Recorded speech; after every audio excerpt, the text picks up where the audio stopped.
సహోదరులారా, పూర్వకాలంలో ఒక పెద్ద రాజ్యం ఉండేది. అనేక పట్టణాలు, గ్రామాలు ఆ రాజ్యంలో చక్కని పరిపాలనలో ఉండేవి. రాజుగారు చాలా మంచోడు. ఆ పట్టణాల్లో పెద్ద పట్టణం నది ఒడ్డున ఉండేది. ఉన్నట్టుండి విపరీతమైన వర్షాలు పడటం వల్ల ఆ నదికి వరదలొచ్చి ఆ పట్టణం చాలా వరకు కొట్టుకుపోద్ది. నది కోసుకుపోద్ది. ఆ వరద ఉధృతికి చాలామంది చచ్చిపోతారు. తప్పించుకున్న వాళ్ళు తప్పించుకున్నట్టు ఇట్లా వచ్చేస్తారు. రాజుగారి సంగతి తెలిసి ఆయన హుటాహుటిన ఒక 2 నెలలు ఆ ప్రజలందరికీ భోజనాలు మనమే ఏర్పాటు చేయాలని చెప్పి తన యొక్క అధిపతులతో వాళ్ళతో చెప్తాడు. అప్పుడు వాళ్ళు లోకల్గా ఉన్న వాళ్ళని పిలిపించి మాట్లాడి అక్కడ లోకల్గా ఏర్పాట్లు చేస్తూ ప్రొవిజన్ అక్కడి నుంచి వస్తుంటుంది, కోట దగ్గర నుంచి. వీళ్ళు ఇక్కడ వండిచ్చేస్తుంటారు. అలా రోజు కూడా ఏదో భోజన పదార్థాలు వస్తూ దాని వెనక బట్టలని, వాళ్ళు వాడుకుంటాకి గిన్నెలని, ఇట్లాంటి 2 రోజులకు ఒకసారి అవి వస్తూ ఉంటాయి. మెల్లగా వాళ్ళ యొక్క జీవనాన్ని మళ్ళీ వాళ్ళు మెరుగుపరుచుకుంటాకి రాజుగారు ఈ 2 నెలలు అన్నీ సప్లై చేయాలనుకుంటాడు. ఇబ్బంది ఏంటంటే లోకల్గా ఉన్నటువంటి ఈ నాయకులు ఫుడ్ పంపించడం కానీ, వాళ్ళకి డిస్ట్రిబ్యూట్ చేయటం కానీ తేడా చేస్తుంటారు. లోకల్గా ఉన్న వాళ్ళ బంధువులను బాగా చూడటం, వేరే వాళ్ళని బాగా చూడటం, నచ్చిన వాళ్ళకి బాగా ఇవ్వటం, నచ్చిన వాళ్ళకి ఇవ్వకపోవటం, ఇట్లా చేస్తుంటారు. సహోదరులారా, మనం గమనించినట్లయితే ఈ యొక్క పక్షపాతం అన్ని చోట్ల ఉంటుంది. అంతే, రమారమి సంఘాల్లో కూడా ఇప్పుడు ఈ పక్షపాతం వచ్చింది. అదో రకమైనటువంటి మనస్తత్వాలు, అదో రకమైనటువంటి స్థితిగతులు. వాళ్ళల్లో వాళ్ళే గ్రూపులు అవుతాం, మనోళ్ళు మనం అనుకుంటాం. ఈ స్థితి వచ్చేసింది సంఘాల్లో కూడా. ఈ విషయం తెలిసిన రాజుగారు హుటాహుటిన ఆయనే వస్తాడు ఇక్కడికి. వచ్చి ఎక్కడైతే డిస్ట్రిబ్యూషన్ అది జరుగుతుంటుందో అక్కడ ఆయన తన యొక్క ఏర్పాటు చేసుకుంటాడు. అక్కడి నుంచి అన్నీ చక్కగా వచ్చేస్తాయి. 2 నెలల్లో మళ్ళీ ఆ పట్టణం సుమారుగా కట్టబడినట్లు అయిపోద్ది అనమాట. ఈసారి బాగా మెరకలో కట్టిస్తారు. రాజుగారు అక్కడ ఉండి దగ్గరికి సుమారుగా అందరూ సెటిల్ అయ్యారు అన్న దాకా వెళ్తారు.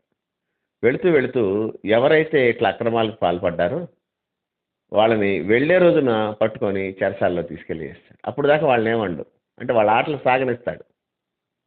సహోదరులారా, దేవుని దగ్గర కూడా మన విషయాలు ఎట్లాగే ఉంటాయి. వెంటనే ఏమీ తీర్పు రాదు, మన ఆటలు సాగుతూనే ఉంటాయి. ఒక రోజు వస్తుంది, అప్పుడు ఆయన దగ్గరికి తప్పనిసరిగా దోషులుగానో ధన్యులుగానో నిలబడాల్సిందే.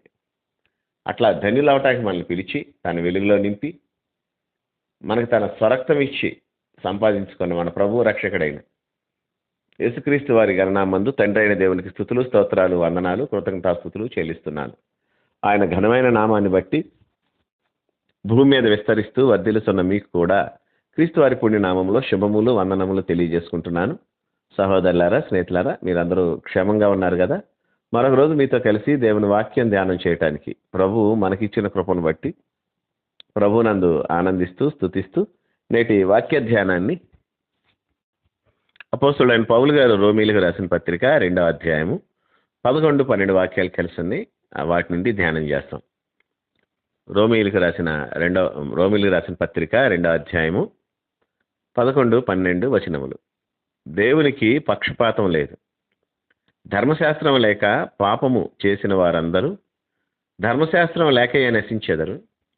ధర్మశాస్త్రం కలిగిన వారే పాపం చేసిన వారందరూ ధర్మశాస్త్రానుసారముగా తీర్పు నొందుదురు. వినండి,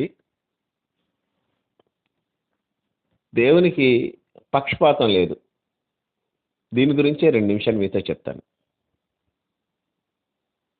మనుషులకి పక్షపాతం ఉంటుంది, తప్పనిసరిగా మనుషులకు పక్షపాతం ఉంటుంది. అయితే దాన్ని జయించిన వాడు తప్పనిసరిగా దేవుని యొక్క కుమారుడిగా లేదా దేవుని కుమార్తెగా ఎంచబడుతుంటారు. మన ప్రేమ పక్షపాతం లేనిదై ఉండాలి. నేను మీతో చాలాసార్లు చెప్తూ వచ్చాను. కొరింథీయులకు రాసిన మొదటి పత్రిక 13వ అధ్యాయంలో 15 కోణాల్లో ప్రేమ మనకు కనిపిస్తుందని చెప్పాను. 15 కోణాలు. కాబట్టి ఈ 15 కోణాలు కలిగిన ప్రేమ దేవుని ప్రేమ. ఇక అంతే. ఈ ప్రేమ మీలో ఉందా లేదా ఒకసారి చూసుకోండి. పక్షపాతం లేని ప్రేమ ఉండాలి. మనం అందరిని ఒకేలా చూడాలి, ఒకే విధంగా ప్రేమించాలి. ఇక అంతే. మన దగ్గర ఉంటూనే, మనతో జీవిస్తూనే, కలిసి ఉంటూనే మనకు అన్యాయం చేసేవాళ్ళు ఉంటారు, మనల్ని మోసం చేసేవాళ్ళు ఉంటారు, మనతో ఉంటేనే తప్పుగా ప్రచారం చేసేవాళ్ళు ఉంటారు. తప్పుడు ప్రచారం ఉంది. తప్పనిసరిగా ఎప్పుడైతే నువ్వు ఒక వ్యక్తికి నచ్చలేదో, ఆ వ్యక్తి వేరే వాళ్ళతో కూర్చోబెట్టి ఇదంటే ఇలా జరిగిందంటే ఇలా జరిగిందంటే చెప్తూ ఉంటుంది, లేదా ఉంటాడు, స్త్రీ అయినా పురుషుడైనా. కనుక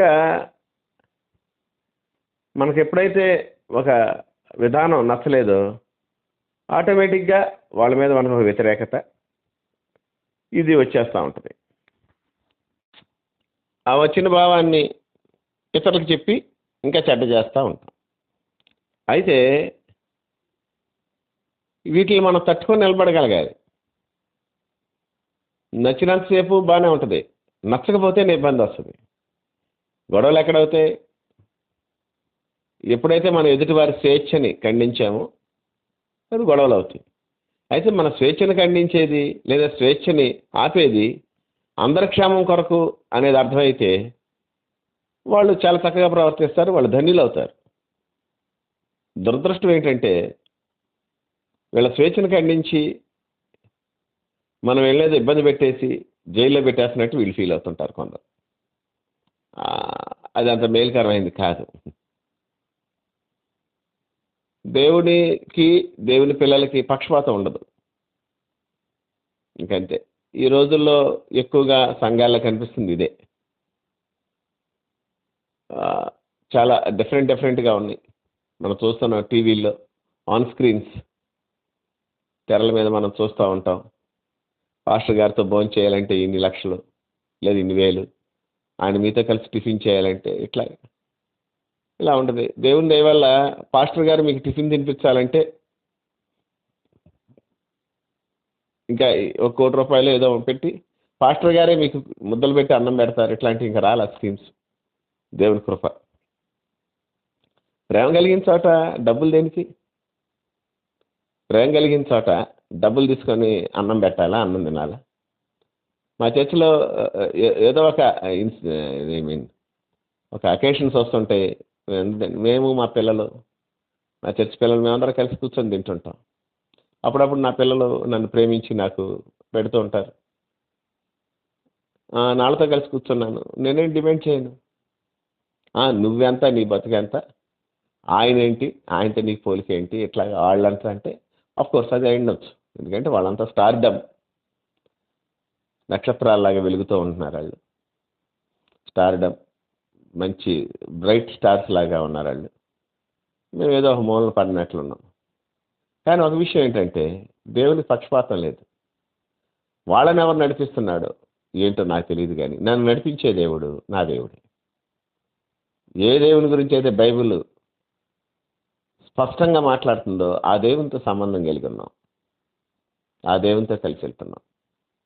మనుషుల పేరులో లేదు, ఒక బ్రాండెడ్ పేరులో లేదు, ఒక సంస్థ పేరులో అట్లా చెప్పుకోలే. అలా చెప్పుకోలేదు, దాన్ని హైలైట్ చేస్తూ జీవించడానికి ఇష్టపడలేదు. ఎందుకనంటే నా దగ్గరికి వచ్చిన వాళ్ళు నేను ఎప్పుడు తోసేయకూడదు. ఎందుకు తోసేయరు పాస్టర్ గారు అంటే, నన్ను దేవుడు ఎప్పుడు తోసేయలేదు కాబట్టి నేను తోసేయను. నన్ను దేవుడు క్షమిస్తూ వచ్చాడు కూడా నేను క్షమిస్తూనే వస్తాను. చాలాసార్లు కాపరి 2 రకాలుగా ప్రవర్తించాలి. ఒకటి, మంద వెనక నుండి ముందుకు తోస్తూ నడిపించాలి. మంద వెనక నుండి ముందుకు తోస్తూ అంటే మంద వెళ్తే స్లోగా ఈయన స్లోగా వెళ్ళాలి, మంద స్పీడ్ వెళ్తే ఈయన స్పీడ్ వెళ్ళాలి. రెండోది, మందకు ముందు నడుస్తూ ఉండాలి, దారి చూపిస్తూ ఉండాలి. కాపరి ముందు వెనక ఆవరించి ఉండాల్సిందే, దేవుడు మనల్ని ఆవరించి ఉన్నట్లు. రూట్ కాపరి చూపించాల్సింది, దారి కాపరి చూపించాల్సిందే, నడక గొర్రె నడుస్తూ ఉండాల్సింది. యాకోబు తన అన్నయ్య ఏసావు వచ్చినప్పుడు, మా మనోళ్ళు దొరికొచ్చేస్తారులే నీ మందల్ని, నువ్వు వచ్చే నాతో పాటు అంటే, మీ పని వాళ్ళకి నా మందల గురించి సరిగా తెలియదు. ఇందులో పాలిచ్చే తల్లులు ఉన్నాయి, పిల్లలు ఉన్నాయి. వాళ్ళు మామూలుగా సహజంగా వాళ్ళు తోలుకెళ్ళిపోతారు కాపర్లు. మనకి జీతగాళ్ళు అంటే మనకు తెలియదేముంది. వాళ్ళు తోలారంటే మంద అంతా చచ్చిపోతాయి ఒకే రోజు అని చెప్తాడు. అట్లా ఆగుతాడు ఇక్కడ. మంచి కాపరి యాకోబు. నిద్రాహారాలు మాని కాపలా కాశాడు. దేవుని స్తోత్రం. యాకోబుకు వచ్చిన కష్టాలు బైబిల్లో చాలా మందికి లేవు. అందుకే యాకోబు పేరు అబ్రహాం పేరు కంటే ఎక్కువగా వినిపిస్తూ ఉంటుంది. ఇశ్రాయేలు పేరు అబ్రహాం పేరు కంటే ఎక్కువగా వినిపిస్తూ ఉంటుంది. సహోదరులారా, కాబట్టి ఒక టైం వస్తుంది. ఆ టైం వచ్చినప్పుడు దేవుడు మనందరినీ ఒకచోట పోగేస్తాడు. ఆయనకే పక్షపాతం ఉండదు. ఆ టైం వరకు మన ఆటలు ఎట్లా సాగినా నో మ్యాటర్. మనం ఎలా బతికినా సరే దేవుడికి ఎదగా పట్టించుకోడు. ఎందుకంటే టైం, దేవుడు అంతగా టైం ప్రకారం వెళ్తాడు. అపవాదిని శిక్షించడానికి కూడా ఆయన టైం పెట్టుకున్నాడు.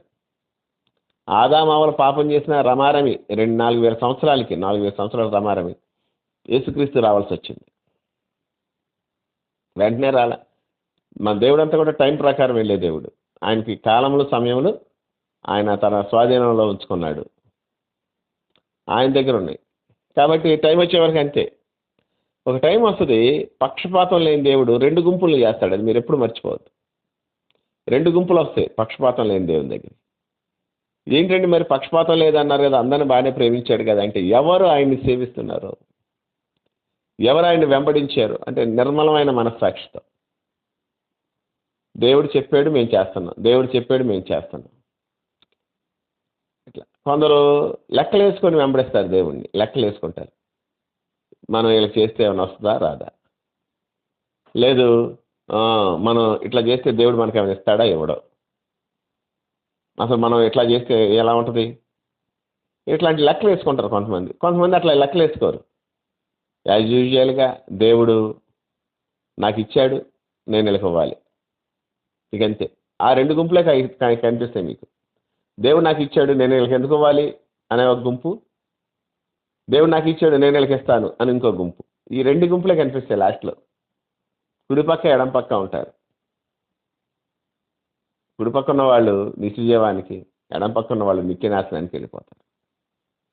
దేవునికి పక్షపాతం లేదన్న మాట నిజమే.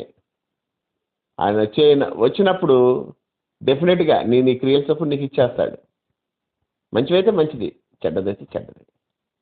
నేను మీతో చెప్పాను కదా, రాజుగారు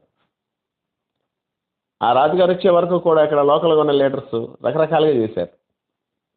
రాజుగారు వచ్చారు, వచ్చిన తర్వాత కూడా చేయించాడు, ఆ లీడర్స్తోనే చేయించాడు. ఓ రోజు వచ్చింది, ఆ లీడర్స్ అందరిని తీసుకుని వెళ్ళిపోయాడు. ఏం చేశాడో ఏంటో. సహోదరులారా, మనం కూడా మన జీవితాల్లో ఎట్లా ఉన్నాం, మనోళ్ళు. ఇది చాలా ఉంది తెలుసా మీకు, సంఘాల్లో కులాభిమానం ఉంటుంది. మనోడా కాదా, ఇంటి పేరు చెప్తే చాలు ఒళ్ళంతా కూడా ఒకలాంటి పులకరింపు వచ్చేసి ముద్దు పెట్టేసేసుకొని చేతులు పెట్టేసుకొని మాట్లాడేస్తారు. మన ఇంటి పేరు మన ఇంటి పేరు మన ఇంటి పేరు. దౌర్భాగ్యం కదా. మన కులం ఏంటి, మన ఇంటి పేరేంటి, ఇప్పుడే పోయింది ఇవన్నీ. రిజిస్టర్స్లోనూ గవర్నమెంట్కి కావాలి కాబట్టి కైసరికి ఇస్తున్నాం, ఇక అంతే. కైసరికి నీడ్ ఉంది, అవి ఇస్తున్నాం. దేవునికి ఇవ్వాల్సింది దేవునికి ఇవ్వాలి కదా. దేవుని దగ్గర కూడా ఇవి తీసుకొచ్చి ఇస్తే ఎట్లా, దేవుని మందిరంలో కూడా ఎట్లాంటివి పెడితే ఎట్లా. పక్షపాతం లేని వ్యక్తిగా, పక్షపాతం లేని సభ్యులుగా, పక్షపాతం లేనటువంటి సంఘంగా మన జీవితాల్లో మనం సంఘంలో ప్రవర్తించాలి. దేవుడు పక్షపాతం లేకుండా ఉన్నాడు కనుక సహోదరులారా, ఈ పక్షపాతం లేని ప్రేమని చూపించడానికి ప్రయత్నిద్దాం. దేవుడు మన ప్రయత్నాలను సఫలపరచును గాక. ప్రార్థన. మహాపరిశుద్ధుడు అయిన తండ్రి, ప్రేమ కలిగిన వాడా, నీకే వందనాలు, స్తోత్రాలు, కృతజ్ఞతాస్తుతులు చెల్లిస్తున్నా. నీ కృపను బట్టి, మా జీవితాల్లో నేటి వరకు నువ్వు ఇచ్చిన నెమ్మదిని బట్టి, క్షమాన్ని బట్టి, పక్షపాతం లేని నీ ప్రేమను బట్టి నీ స్తోత్రాలు. మా మంచి కాపరి, ఈ సమయంలో మేము మా జీవితాలు దేని మీద బేస్ అయి వెళ్తున్నామో మాకు ఒక జ్ఞానాన్ని దయచేయమని ప్రార్థన చేస్తాం. దయచేసి మమ్మల్ని దర్శించు. సంఘాలు చాలా ఇబ్బందికరంగా నడుస్తున్నాయి ప్రభా. క్రీస్తు ప్రేమను మించి వేరే వేరే ప్రేమలు వస్తున్నాయి. ఈ విషయాల్లో మీరు మాకు న్యాయం చేయండి. మీ కొరకు జీవించడానికి కృప చూపించండి. మీ క్షేమస్థితిని మాకు దయచేయమని వేడుకుంటున్నాను. మీరే కదా నమ్మదగిన దేవుడు. మీ నమ్మకత్వం మా పట్ల, మీ విశ్వసనీయత మా పట్ల ఎప్పటికీ ఎడతెగక నిలుస్తున్నది. దాన్ని బట్టి నీకు స్తోత్రాలు చెల్లిస్తూ, మా ప్రేమ నీ ప్రేమ వంటిది అయి ఉండాలని, అట్లా నడవటానికి కావాల్సినటువంటి అభ్యాసాన్ని మాకు దయచేయండి. అటు ఉన్న స్థితికి మమ్మల్ని, మా కుటుంబాలని, సంఘాలని అప్పగించుకుంటూ, ఘనత మహిమ ప్రభావాలు యుగయుగంలో మీకు ఆరోపిస్తూ, మా ప్రభును రక్షకుడైన యేసుక్రీస్తు వారి పుణ్యనామమున కృతజ్ఞతాస్తుతులు చెల్లించి వేడి బ్రతిమాలుకొనుచున్నాము తండ్రి. Amen, amen, amen.